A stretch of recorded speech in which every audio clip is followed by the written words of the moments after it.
सतना की सातों विधानसभा से कौन जीत रहा है चुनाव, आज हम इस पर चर्चा करेंगे। कौन सी ऐसी विधानसभा सतना में है जिसमें भाजपा प्रत्याशी तीसरे नंबर पर आने की संभावना में है। एक ऐसी कौन सी विधानसभा है जिस पर कांग्रेस प्रत्याशी तीसरे नंबर पर आ सकते हैं, एक एक जानकारी हम आज आपको बताएंगे। दोस्तों नमस्कार, मैं रमू सिंह। चुनाव परिणाम 3 दिसंबर को आएंगे। असली रिजल्ट उसी दिन पता चलेगा। अभी हम जो बात कर रहे हैं वह जन चर्चाओं के माध्यम से मिले फीडबैक के आधार पर आप लोगों को बताने जा रहे हैं। चलिए सबसे पहले अमरपाटन विधानसभा की बात करते हैं, क्योंकि यहां दो दिग्गज लड़ रहे हैं। एक पूर्व मंत्री तो एक वर्तमान मंत्री यहां से चुनाव लड़े हैं। अमरपाटन में कांग्रेस और भाजपा प्रत्याशी के बीच सीधा मुकाबला होना बताया जा रहा है। जन चर्चाएं जोरों पर है कि इस सीट पर अमरपाटन विधानसभा से कांग्रेस प्रत्याशी राजेंद्र कुमार सिंह चुनाव जीत रहे हैं। अब उसके कारण आप लोग भी जानते हैं, क्योंकि अमरपाटन विधानसभा में मंत्री, बीजेपी के मंत्री रामखिलावन पटेल ने जो पूरे 5 साल उस विधानसभा में बोया है, उसकी फसल अच्छी नहीं प्रतीत हो रही है। खुद मंत्री को आभास है कि उन्होंने अमरपाटन विधानसभा में आखिर ऐसा क्या किया, सिर्फ एक जातिवाद के अलावा। अब जातिवाद से हर बार चुनाव नहीं जीता जा सकता। यह परेशानी, यह प्रॉब्लम उनके सामने आकर खड़ी हुई। आत्ममंथन चुनाव परिणाम के बाद वह भी करेंगे। अब बात करें नागौद विधानसभा की। नागौद से जो जानकारियां मिल रही हैं उसके आधार पर भाजपा और बसपा प्रत्याशी में सीधा टक्कर होना बताया जा रहा है। जाहिर है अगर भाजपा और बसपा प्रत्याशी में टक्कर होगी तो नागौद एक ऐसी विधानसभा सतना जिले की हो सकती है जहां कांग्रेस तीसरे नंबर पर रहे। अब बात करें नागौद से चुनाव कौन जीत सकता है, क्योंकि हर आदमी को तो यही जानना है कि चुनाव कौन जीत रहा है। तो यह जान लीजिए, नागौद में यहां बहुत ज्यादा चर्चाएं हैं कि नागौद विधानसभा से इस बार बसपा प्रत्याशी यादवेंद्र सिंह चुनाव जीत सकते हैं। उसके कई कारण बताए जा रहे हैं। यादवेंद्र सिंह के जीवन का यह अंतिम चुनाव है। स्वास्थ्य कारणों को लेकर उन्होंने कांग्रेस में भी यही कहा था, कांग्रेस से बगावत भी इसी बात पर की थी कि यह उनके जीवन का अंतिम चुनाव है। वह इस चुनाव के बाद कोई चुनाव नहीं लड़ेंगे। हां, वह भाजपा के नागेंद्र सिंह की तरह नहीं है कि वह मंच से घोषणा कर दें कि यह मेरे जीवन का अंतिम चुनाव है, इसके बाद मैं कोई चुनाव नहीं लड़ूंगा, मगर इसके बाद फिर वह 2023 का चुनाव लड़े हैं।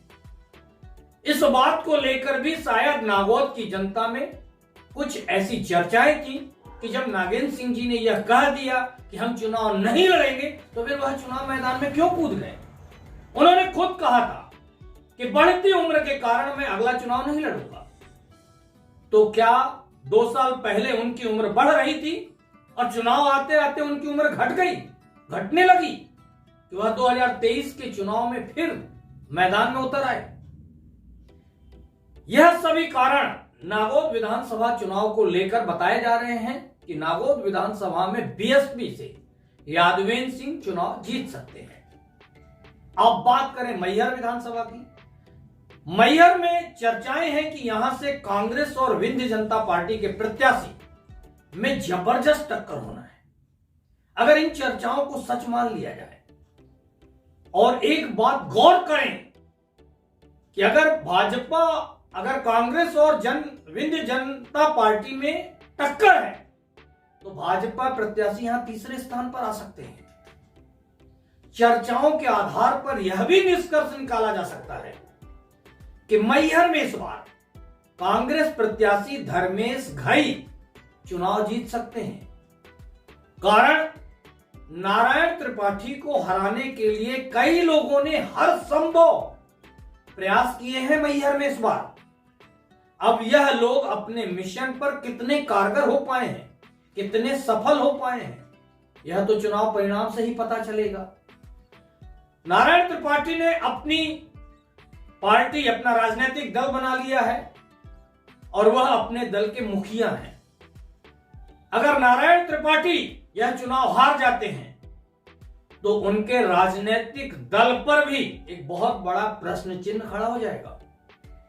इसलिए नारायण त्रिपाठी का जीतना जरूरी है।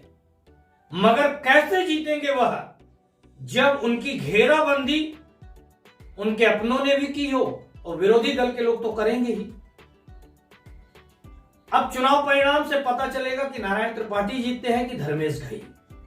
रामपुर बघेलान में भाजपा और कांग्रेस प्रत्याशी के बीच सीधा मुकाबला होना बताया जा रहा है, जिसमें भाजपा प्रत्याशी की जीत होना जन चर्चाओं में है।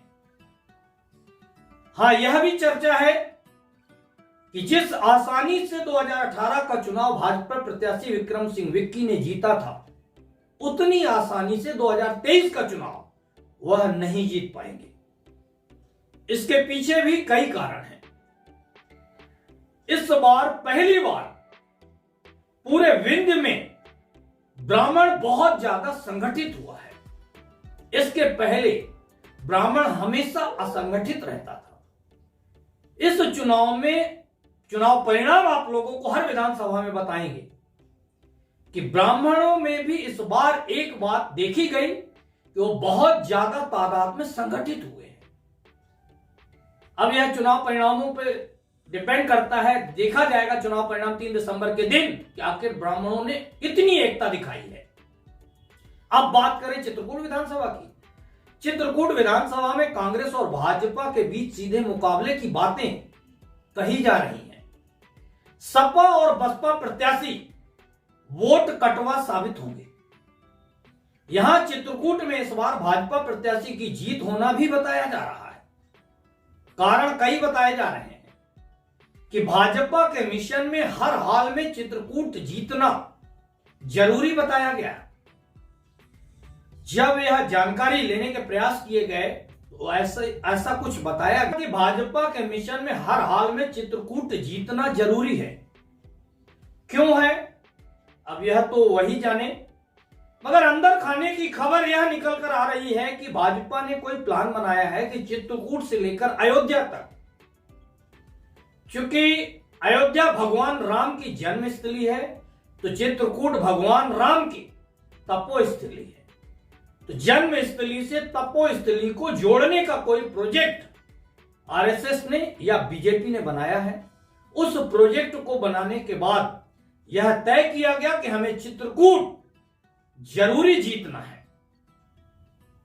भाजपा के राष्ट्रीय अध्यक्ष जेपी नड्डा 2-3 केंद्रीय मंत्रियों के साथ आकर जन आशीर्वाद की यात्रा मध्य प्रदेश में शुरुआत करने के लिए चित्रकूट विधानसभा के मझगवां ही आए थे। मझगवां से ही उन्होंने जन आशीर्वाद यात्रा की शुरुआत की थी मध्य प्रदेश में। बताया जाता है 1.5 करोड़ का बजट इस सभा के लिए आया था। सच क्या है यह भाजपा के लोग जाने। मगर इसमें सतना के एक बड़े नेता ने 55 लाख रुपए बचा लिए, यह भी चर्चाओं में है। भाजपा के कदावर नेता कैलाश विजयवर्गीय ने इस बात को पकड़ भी लिया था कि सतना के एक नेता ने बहुत सारे पैसे बचा लिए हैं इस बजट से।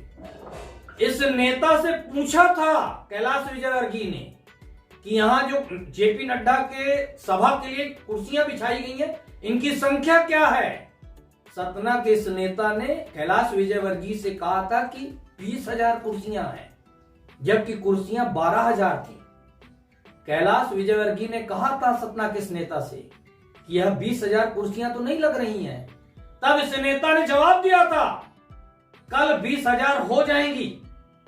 कैलाश विजयवर्गीय समझ गए थे, क्योंकि कैलाश विजयवर्गीय इंदौर महानगर के हैं।